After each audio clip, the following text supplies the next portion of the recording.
Hey everybody, welcome back to Tech Odyssey. So today I'm here with my unboxing and first impressions and comparison of the brand new Nintendo Switch OLED to the OG, the original Nintendo Switch, the red and the blue. I've had it since day one.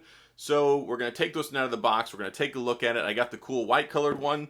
I'm really excited about that. I like the way that it looks. You got the bigger screen now, which is 7 inches instead of 6.2. Bigger dock, better speakers, better stand on the back. You got the LAN port and a couple other trinkets here and there, but the biggest and best one is the improved OLED screen, better colors, contrast, blacks, brightness. It's just a completely different experience. It looks so much nicer. I know that because, well, I've already taken it out of the box. So let's get to that point and then we'll discuss farther from there. But before we get into that, I do want to say if this is your first time stopping by the channel, thank you for being here. If you watch my videos all the time, thank you for your continued support. I made this video for you guys because you requested it. And if you enjoyed the video, please hit the like and the subscribe button and the little notification bell if you want updates when new videos come out.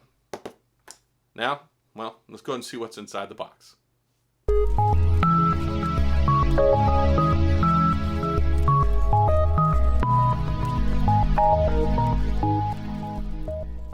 So here we have the Nintendo Switch OLED. Now, it is a little late. It was supposed to be here on the 12th, finally showed up today, which is, what, the 18th now? But better late than never. There are some key upgrades here, most notably on the side. We've got 64 gigabytes of internal storage now, which is very, very welcome. It's also got a 7-inch OLED screen now instead of the 6.2-inch LCD, which really wasn't the greatest in the world, let's be honest. And now it has a dock with a LAN port, so you can get better response times, less latency, be more competitive when playing online games. And you got the adjustable stand, which is much larger and much better as opposed to the one on the original Switch. So let's go ahead and take this out of the box. Oh, since it came in the Walmart box, there's no tape on here, so no need to use the handy dandy unboxing tool, so we'll put that away for another day. Tabletop mode, you can see here the stand is much, much bigger. Still the same Joy-Con, still the same chassis for the controllers to connect to. Let's see what we got inside here. They changed the box up a little bit too. And let's adjust this so we can see. Alright, go ahead and take the controllers out.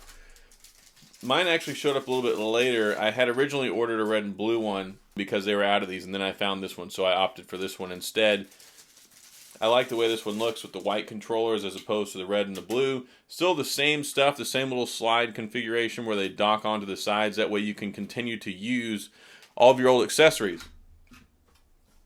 You don't have to go out and buy a bunch of new stuff just because they decided to change things up a little bit. Take the Switch out of the packaging here. Ta-da! There we go. That does look nice. It's got slimmed down bezels on it. And really it's about the same size as the original one, but there are some real key differences when it comes to the screen, because look at that. Look how big the bezels were on the original one versus the bezels on the new one. So that's definitely a welcome change there. This one has seen much better days. Having 6 kids that have put this through the ringer. You can see here, this is where the stand was before my kids ripped it off, and then under there, that's where you have the SD card slot. They've also made some changes on the new one. So the speakers are actually downward firing now.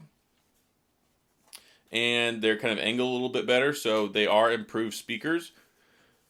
Bigger screen, bigger kickstand on the back here that's not just going to snap right off. So we'll go ahead and extend that out. And you can see it also hinges and pivots into different positions so you can prop it up better. So I do like that as well.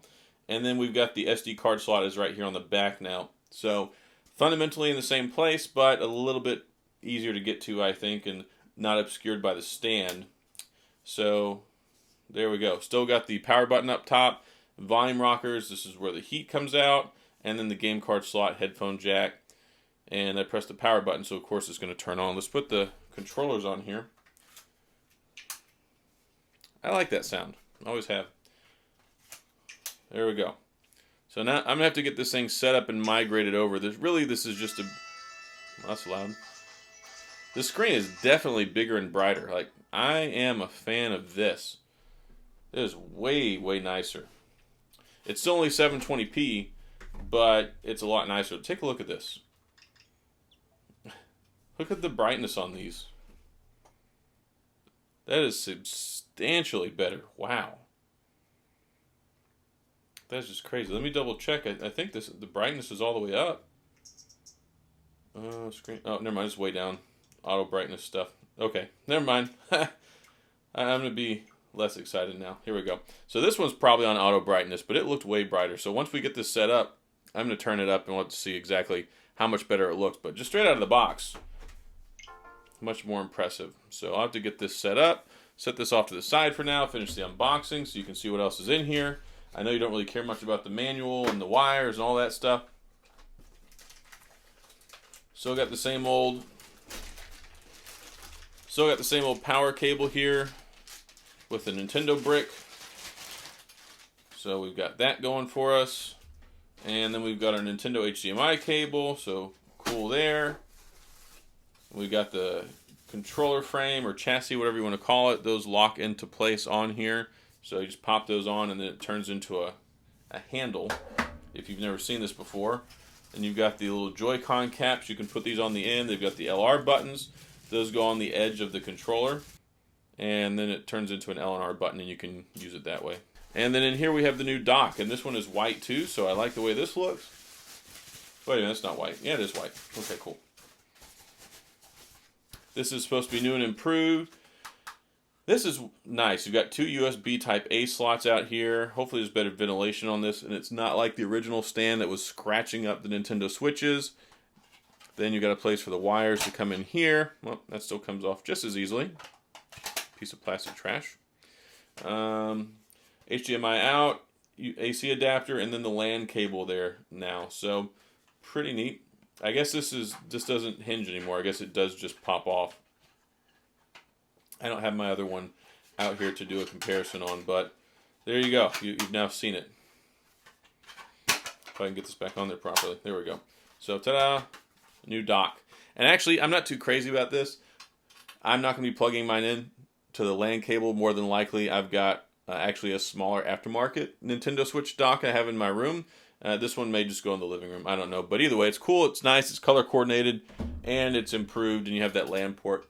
That's going to be particularly important if you're playing competitive stuff. You want to play Fortnite and all that. You're going to get a better, more stable, reliable, dedicated connection over the LAN versus the wireless. So pretty cool there. And yeah, I like this. So I'll have to get this set up and all that jazz so I can come back and show you the differences between the screen. But so far, this is the unboxing. And I'm pretty happy with how this looks so far. So very cool. But you can see here that the screen, it looks pretty good. Let's go ahead and go to the home screen. Turn the brightness all the way up if it's not already. Screen brightness. We'll turn auto brightness off. Goodbye. And then here, just for a side-by-side. This is all the way up. And then the original Switch.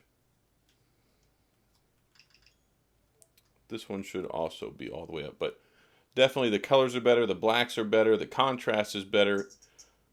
All over this new Switch OLED looks much, much better. You see how dull this is? It's kind of like a grayish undertone to it, off-white, and everything just looks kind of drab. And of course, that's the LCD screen that's in here. And then you get this beautiful looking OLED, and you can see right away. I mean, the differences are kind of night and day when you look at it. And of course, having the 7-inch screen versus the 6.21 is a nice added bonus. So definitely a big, big, big improvement there. And this is going to matter a lot to people who like to play this in handheld mode. Again, remember, it's still 720p. When you put it on the dock and have it on the TV, it still maxes out at 1080p. So if you're playing handheld, then you're going to see a big difference. But if you're playing it on the TV and you never play in handheld mode, you might as well just keep this one because there's going to be no tangible difference whatsoever whenever it comes to that. I really like this white color, and all in all, I've been a big fan of the Switch. I've had one since day one. My kids have the Lite model as well, so we're definitely a Switch family, and I think that they did a good job with this. I think it's worth the extra $50. If you've got one already, it may not necessarily be worth the price increase. I don't play mine handheld mode very much, but I thought I could get this one. Maybe I could. I won't keep my wife up as much at night on the big TV.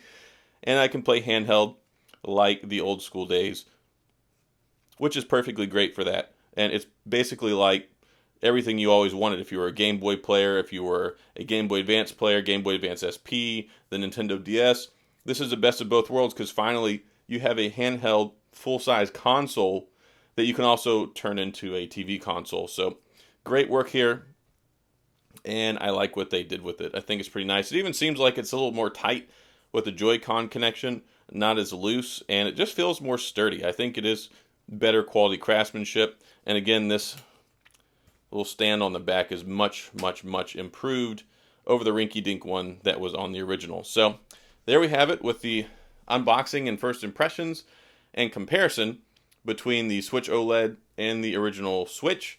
Hopefully you enjoyed this. I know some of you guys wanted to see this, so I went ahead and put it together so y'all could see it up close and personal, get my thoughts on it. If you have any questions or comments, please feel free to leave those down in the comment section. I'll get back with you. If you enjoyed the video, please hit the like and the subscribe button and a little notification bell if you want updates when new videos come out. And as always, thanks for being here. I appreciate you watching, and I'll see you guys next time.